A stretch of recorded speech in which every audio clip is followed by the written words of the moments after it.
Précisément, nous pouvons décider de faire des choix. Les choix. Vous remarquerez dans la marche du monde que le choix, c'est ce dont on parle le plus et qui existe le moins.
La géomancie, c'est d'abord une vieille histoire. Une vieille histoire, ça veut dire quand même quelques milliers d'années.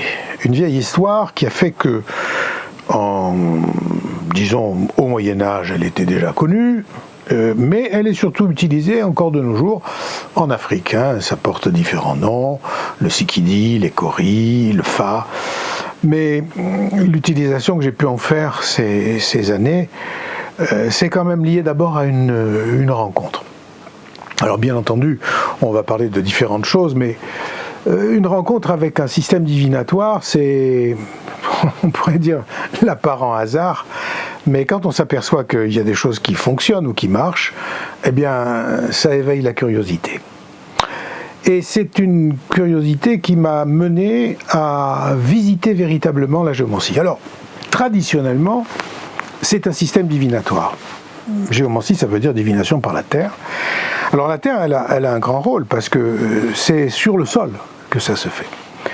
Et sur le sol, il ne faut pas simplement considérer que c'est un simple lieu ordinaire sur lequel il se passe quelque chose. La terre est un être vivant. On aura l'occasion d'y revenir.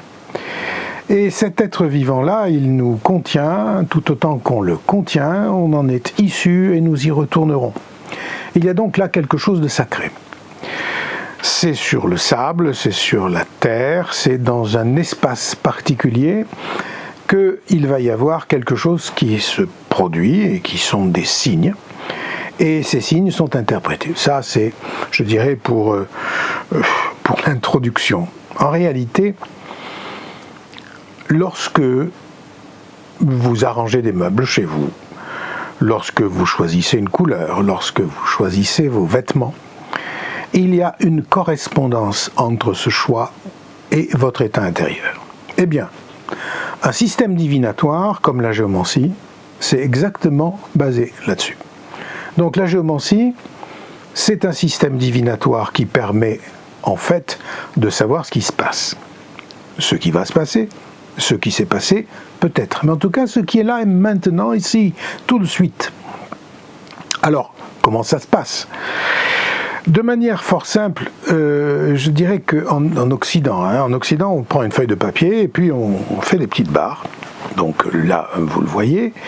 Et ces petites barres sont ensuite décomptées pour obtenir des nombres, tout simplement des nombres qui vont s'exprimer de la manière la plus simple possible. Soit ils sont pairs, soit ils sont impairs. Je traduis le pair par 2 points et l'impair par 1 point. À partir de là, nous obtenons des figures, une succession de figures de 2 ou 1 point. Et ces figures sont en fait des êtres à part entière. Une figure géomantique, c'est 4 étages d'une combinaison entre 2 ou 1 point. Et la possibilité, c'est 16 possibilités, 16 figures, qui sont en quelque sorte l'équivalent des planètes pour l'astrologue. J'ai dit que c'était un système divinatoire. Et un système divinatoire, ça permet de dire l'avenir. Ça a été fait ainsi au Moyen-Âge, c'est encore fait en Afrique, c'est-à-dire que ça répond à des questions spécifiques. La géomancie est traditionnellement considérée comme un système oraculaire, c'est-à-dire qu'il donne une réponse qu'il est important d'interpréter. Ça, c'est, je dirais, la tradition géomantique.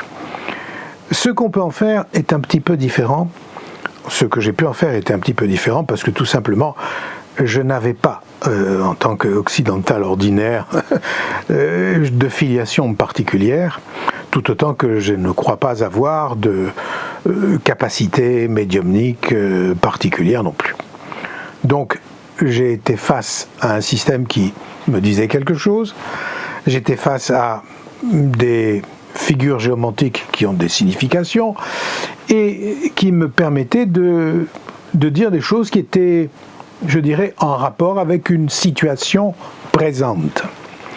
Et c'est à partir de là que j'ai eu l'idée de recodifier, je dirais, le système en entier, mais pour des raisons, disons, de non-mise en congruence. C'est-à-dire que lorsque vous allez consulter, la plupart du temps, c'est avec une préoccupation, c'est avec une demande, c'est aussi avec une souffrance, c'est avec des besoins. Ça peut être aussi par curiosité. Mais en tout cas, ce qui va vous être dit, selon l'autorité de celui qui vous le dit, peut induire un certain type de comportement, des émotions, ou induire même, je dirais, une orientation dans ce que vous êtes susceptible de faire. Il n'y a rien qui m'horripile plus que ça. Donc il était nécessaire d'utiliser le système pour faire en quelque sorte un état des lieux. Et j'utilise la géomancie comme quelque chose d'influentiel. Alors, comment ça se passe ? On fait 16 lignes de traits, ça me donne 4 figures qui sont appelées les 4 figures mères, vous le voyez sur votre écran. Et ces 4 figures mères se disposent dans ce que l'on appelle un écusson géomantique. Cet écusson géomantique, c'est un lieu particulier qui parle de vous. C'est vous qui avez fait les traits. Ces traits sont, je dirais, analysés, c'est-à-dire réduits à leur plus simple expression. La plus simple expression, c'est quoi ? C'est concentré ou dilaté, fermé ou ouvert. Simplement, cette combinaison-là, dans la tradition géomantique, elle a un sens, elle a une signification. Alors, un sens et une signification, c'est quoi ? C'est la mise en rapport entre un symbole et ce qui lui correspond lorsque nous observons le moment où ce symbole est tracé, le moment où il apparaît, et ce qui se passe. C'est à partir de cette observation qui est en réalité un lien que c'est vraisemblablement construite la signification des différentes figures géomantiques. Il est possible que les anciens astrologues de la Chaldée antique aient eu la même intention, la même observation selon le mouvement des étoiles et des planètes, pour inférer un certain nombre d'informations. Eh bien, lorsque quelqu'un fait un thème donc devant moi, je lui parle de ce qui se passe. Alors, c'est là où l'intérêt, je dirais, libérateur d'un système prend toute sa valeur. La plupart du temps, engoncés que nous pouvons être dans nos préoccupations,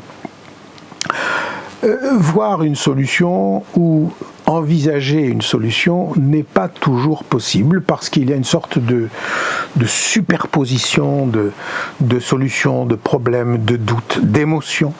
Et je vous rappelle, l'émotion, elle est énorme par rapport au fait. Le fait, c'est une petite chose et l'émotion, c'est extrêmement vaste. Et il est nécessaire à ce moment-là de faire le point. Où je suis, qu'est-ce qui se passe, d'où je viens, où est-ce que je peux aller. Un thème géomantique à partir de là, ça donne des pistes. Ça donne des pistes à partir de ce qui se passe ici, maintenant, tout de suite. Seulement, c'est pas vous qui trouvez vos pistes. Du moins, elles sont en vous, mais c'est quelqu'un d'autre qui le dit.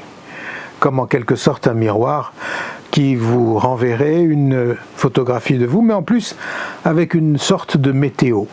La psychodynamique de votre énergie, si je puis dire, qui va vous permettre d'y voir un petit peu plus clair. Et là, je pense que la géomancie, dans sa pratique, est une forme de processus initiant. Ça permet de voir cette intrication, ce mélange entre le visible et l'invisible. Là, il y a quelque chose qui véritablement nous dépasse. C'est pour ça que je parle de processus initiant en ce qui concerne la géomancie.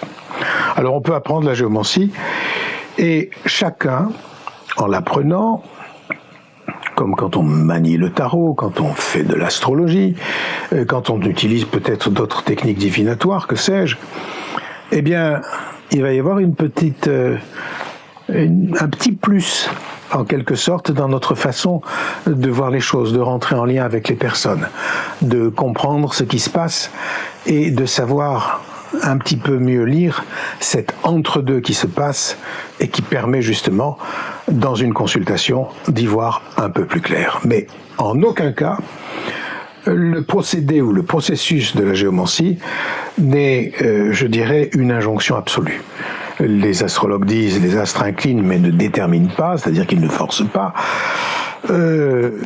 La géomancie, c'est pareil. Et on peut pas dire à partir d'une réponse qui peut être donnée ou d'un élément de réponse, ou quand on fait un thème influentiel, c'est-à-dire de savoir ce qui se passe en général chez la personne qui vient consulter, on peut pas dire à un certain moment, voilà, c'est ça qu'il faut faire ou c'est ça qu'il faut pas faire. Non. On va mettre la personne face à ses capacités. Il s'agit de libérer, il s'agit d'aider, il s'agit d'éclaircir, il s'agit d'accompagner, mais en aucun cas de contraindre. Voilà quel a été mon voyage à l'intérieur de cette technique divinatoire que vous pouvez retrouver un petit peu partout, il y a beaucoup de bouquins. Alors, dans les bouquins, utilisez-le comme des manuels. Et puis, fréquentez votre outil. C'est-à-dire, observez, vivez avec, rejoignez l'invisible.